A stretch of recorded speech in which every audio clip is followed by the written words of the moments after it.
It's a weird one, isn't it? Boris Johnson, Prime Minister of the United Kingdom. How did this dafty end up as our PM? Well, the clue was in my last line there. He's daft.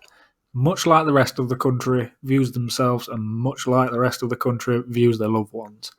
There isn't another country's people on earth that are as self-deprecating as the Brits. We might have lost our confidence as a nation, but we most certainly have not lost the ability to take the piss out of ourselves. We've had falls in rivers. Just stop there for 1 sec. It's coming down here. Oh no!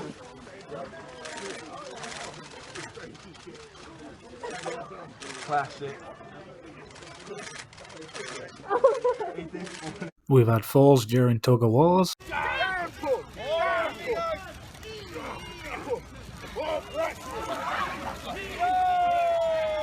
That time he got stuck on a zip line.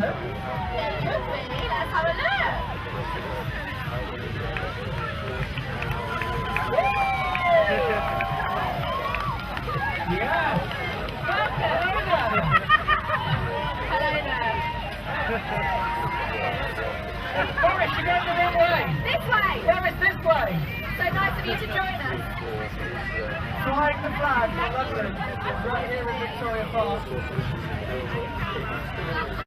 That time before the London Olympics, where he talks about us English calling it whiff waff, then declare ping pong is coming home.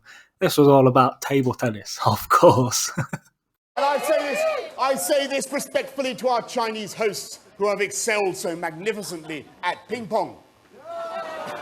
Ping pong was invented on the dining tables of England, ladies and gentlemen, in the 19th century. It was called whiff waff. And there I think you have the essential difference between us and the rest of the world. Other nations, the French, looked at a dining table and saw an opportunity to have dinner.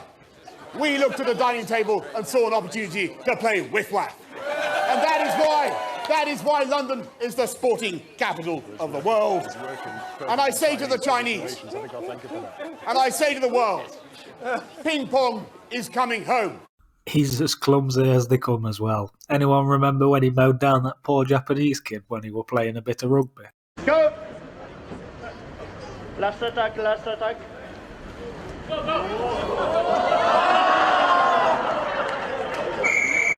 Then there was that moment that made me take Boris to my heart a little bit, despite being a Labour voter for most of my life.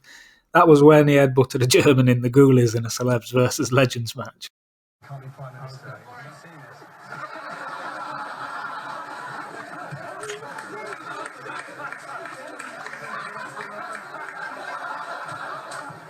All of these moments have just made him seem a little bit more human.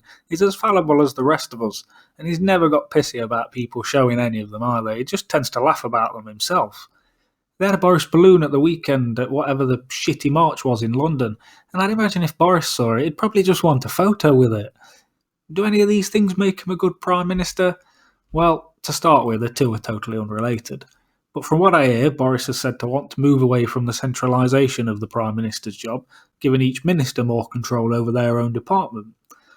This is quite smart on Boris's part. Not only does it mean he'll be under less scrutiny in general, but any mistakes that are made in each department, they'd automatically shift part of the blame onto the ministers themselves in that structure, because he's given them more control.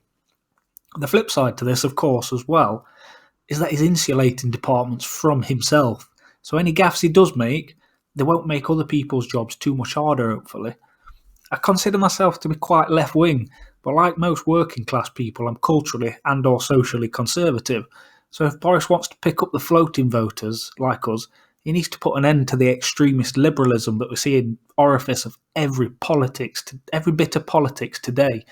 Not just in this country, but over in the US as well. Public are just fed up of liars. We want honesty. That's why Trump won.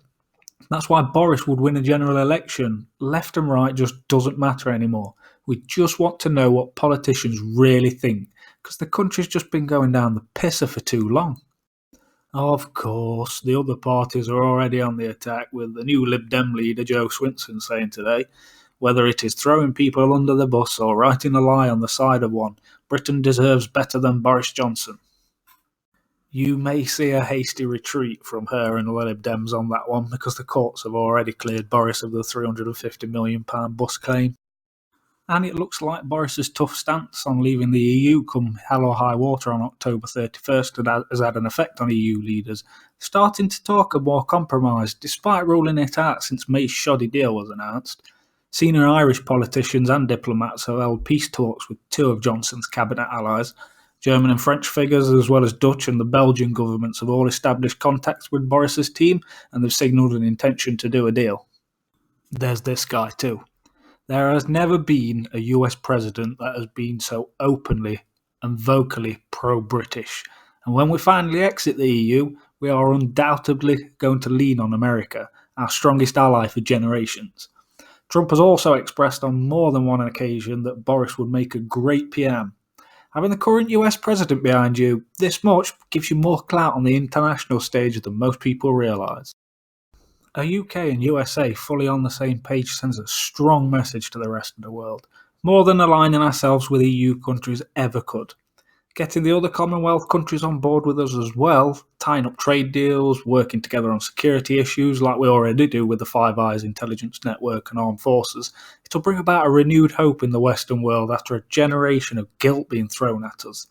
If he can hold back on the gaffes, I think Boris could be an excellent Prime Minister, simply because he believes in the country and its people. And that confidence will show on the world stage, like we've got a mojo back.